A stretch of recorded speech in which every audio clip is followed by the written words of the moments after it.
Halo my students, welcome to Miss Rika Channel. Assalamualaikum warahmatullahi wabarakatuh.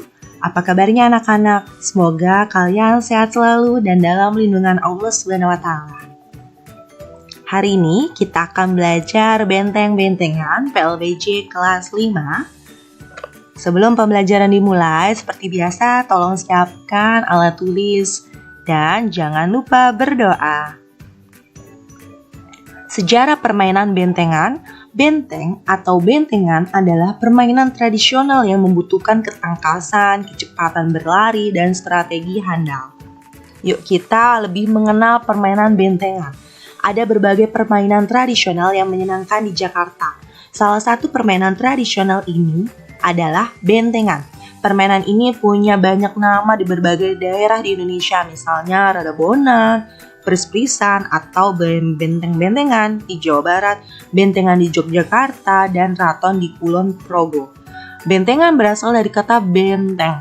Menurut Kamus Besar Bahasa Indonesia, benteng berarti tempat berlindung atau bertahan dari serangan musuh. Permainan ini memang seru karena melibatkan serangan dan pertahanan. Setiap kelompok memiliki benteng yang harus dijaga dan dipertahankan. Benteng tersebut jangan sampai lepas atau direbut lawan. Jika bentengnya direbut lawan, berarti kelompoknya kalah. Sebaliknya, kelompok yang berhasil merebut benteng lawan, merekalah pemenangnya. Permainan ini ada hubungannya dengan kehidupan bangsa Indonesia zaman dahulu kala. Pada masa penjajahan Belanda, Belanda membangun benteng-benteng untuk mempertahankan kekuasaannya. Bangsa Indonesia menyerang benteng tersebut untuk merebut benteng. Jika benteng dapat dikuasai, bangsa Indonesia dapat mengusir penjajah Belanda. Sementara itu, penjajah Belanda tak mau kalah dan mempertahankan bentengnya. Pada zaman sekarang, hal tersebut diterapkan dalam bentuk permainan bentengan.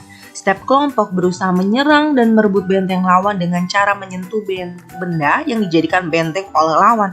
Ketika menyentuh benteng lawan, pemain berteriak kata "benteng". Bentengan merupakan permainan yang dimainkan secara berkelompok. Ada 2 kelompok dalam permainan tersebut. Satu kelompok terdiri atas 4 orang atau lebih. Jumlah dari kedua kelompok harus seimbang. Setiap kelompok memiliki benteng sendiri. Setiap kelompok memilih suatu tempat sebagai benteng atau markas. Benteng tersebut dapat menggunakan benda di sekitar, misalnya tiang, pilar, pohon, dinding, atau batu. Setiap kelompok berusaha untuk mengalahkan dan merebut benteng lawan. Permainan bentengan dapat dimainkan oleh anak laki-laki dan perempuan. Permainan ini dilakukan di tempat terbuka atau lapang. Hal ini karena permainan bentengan membutuhkan tempat luas untuk berkejar-kejaran. Nilai-nilai luhur permainan bentengan. Bermain bersama teman di halaman atau lapang sangat menyenangkan. Bermain bentengan juga dapat membuat tubuh sehat karena bergerak dan berkeringat. Selain itu, permainan ini juga dapat membentuk karakter karena mempunyai nilai-nilai luhur sebagai berikut. Yang pertama, kerjasama anak-anak. Permainan bentengan melatih kerjasama antar kelompok untuk mempertahankan bentengnya dari lawan. Kerjasama menentukan keberhasilan kelompok dalam mempertahankan kelompoknya agar tidak ditawan oleh kelompok lawan. Kerjasama juga dapat menguatkan setiap anggota kelompok. Yang kedua, sosialisasi. Bermain bentengan mengharuskan kita untuk berinteraksi dengan teman-teman. Semakin sering kita berinteraksi dengan teman-teman akan melatih kita bersosialisasi dengan lingkungan yang baru. Ketiga, kecepatan berpikir. Dalam permainan ini, kita dilatih untuk memikirkan cara untuk menang maupun mempertahankan diri. Misalnya, kita harus berpikir dengan cepat untuk menyelamatkan teman yang ditawan dan mempertahankan benteng. Dengan demikian, kita dilatih untuk berpikir beberapa hal secara bersamaan. Seperti itu anak-anak. Jadi kita kalau main benteng-bentengan, kita harus berpikir secara cepat. Gimana caranya kita untuk menyelamatkan teman dan mempertahankan benteng kita sendiri. Oke. Selanjutnya ya, aturan permainan bentengan. Yang pertama, bagilah pemain menjadi 2 kelompok. Setiap kelompok harus mempunyai jumlah anggota yang sama. Setiap kelompok terdiri atas 4 orang atau lebih. Jadi kalau misalkan kelompok yang 1 4 orang, berarti kelompok yang 2 juga harus 4 orang. Seperti itu. Yang kedua, setiap kelompok berunding untuk menentukan benda yang akan dijadikan bentengnya. Misalnya, kelompok pertama pohon, yang kelompok 2 juga harus pohon, atau tiang pilar, tembok, atau benda lainnya yang disepakati gitu. Yang ketiga, perwakilan dan masing-masing kelompok melakukan suten atau suit ya biasanya disebutnya.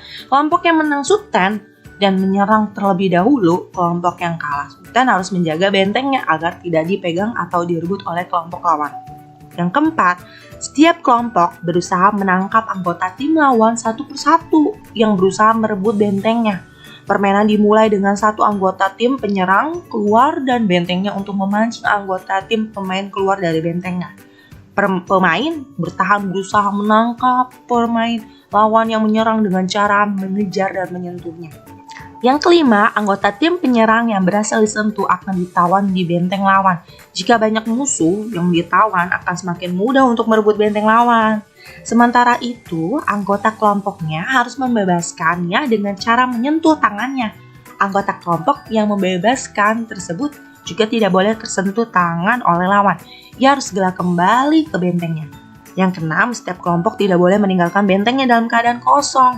Hal itu dapat membuat lawan mudah untuk merebut bentengnya. Yang ketujuh, permainan dianggap selesai apabila anggota tim dapat merebut benteng lawan, caranya dengan menyentuh benteng lawan. Oke, sekian penjelasan dari ini. Ini ada latihan soal, tolong kerjakan ya anak-anak. Nomor 1 sampai nomor 5 dan boleh dikirim di Classroom atau di WhatsApp guru kalian masing-masing. Terima kasih untuk perhatiannya. Tetap semangat belajar di rumah ya. Assalamualaikum warahmatullahi wabarakatuh. See you later. Bye-bye.